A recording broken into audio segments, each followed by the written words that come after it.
But just before the game begins, there are some musicians hired to entertain fans, and they do exactly what they were paid to do. Swing low, sweet chariot, coming forth to carry me home. Swing low, sweet, sweet, sweet chariot, chariot.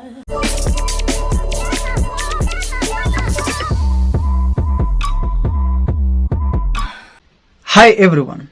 Supposing you landed on this earth as an alien, and your host was mindful enough to take you around this world to different areas so that you can begin to understand exactly what we human beings do in this world. It is a weekend and the first stop is a football stadium where a match is ongoing, and you witness some incredible moves from the players, from scoring a goal direct from a corner kick, a goalkeeper making some incredible saves, someone scoring some acrobatic goals, to some unbelievable banana kicks round the human walls. What about such amazing footwork skills?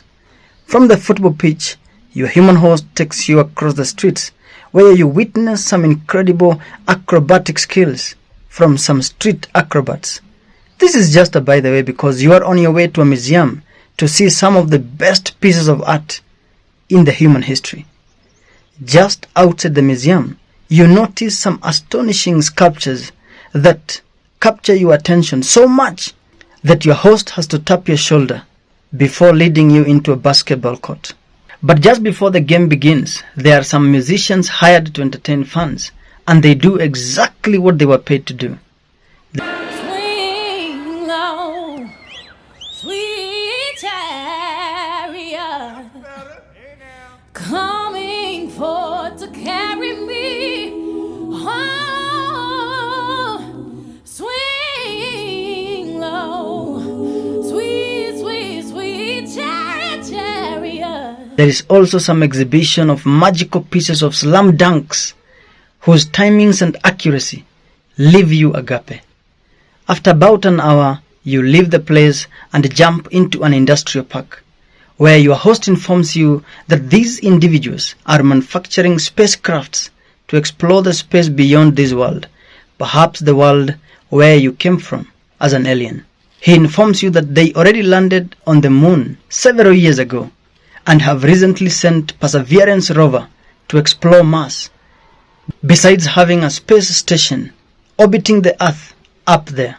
The next day, early in the morning, you are taken to a place where your host informs you it is a school, and in there you find kids struggling to memorize alphabet letters A to Z. As you go up the class levels, you find others who can narrate to you the events of the First World War, word for word, while others are able to solve complex mathematical questions with a lot of ease. Your tour guide takes you to different other places, and finally they sit you down and ask you one simple question. Out of all these places that mark the different form of intelligences of the Homo sapiens sapiens, which one did you like the most? Which one is the best form of intelligence? Which one would you rank at the top? And which one would you ultimately rank the lowest? If you were that alien, which one do you think you would choose as the best form of intelligence, the most exceptional form of intelligence that can catapult humanity to the next level, enhance our lives, and make us have fun in this world, among others? If I was to be asked this question, I would choose all of them. All these different forms of intelligences are important for the human race. In fact, it has been shown that a group of people, race, or community would be more likely to survive in the evolution stage if its different members saw the world in different ways. But why have human beings concentrated most of their efforts towards one or two forms of intelligences, ignoring all the others? Kids spend almost their entire childhood sharpening their linguistic and logical mathematical intelligences, which are eventually examined and literally predict the trajectory, the path, and the likelihood of succeeding in one's life.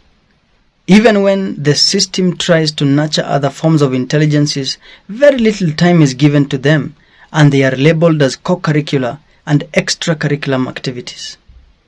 It is high time that we get into a system that appreciates all forms of intelligences in this world. Other countries have already done it by opening music, athletics, STEM, football academies, among others, where a lot of emphasis is given to the particular type of intelligence that a child possesses, and the other forms of intelligence that the child does not possess are given little attention. It's only a matter of time before we know whether this anomaly is what the new CBC curriculum in Kenya seeks to rectify. In conclusion, according to Howard Gardner, we have got 9 different types of intelligences. I believe that there are many more types of intelligences. For instance, the financial intelligence that I was talking about in my last video. Even Gardner himself wants to add one more type of intelligence, pedagogical intelligence. Now, all these intelligences should be appreciated, should be nurtured, should be sharpened, and none of them should be given priority or be ranked higher than the other one. All these types of intelligence are important and they should be given equal attention because they are important or they are necessary for the sake of the survival of the human species. Thank you so much. I'm out.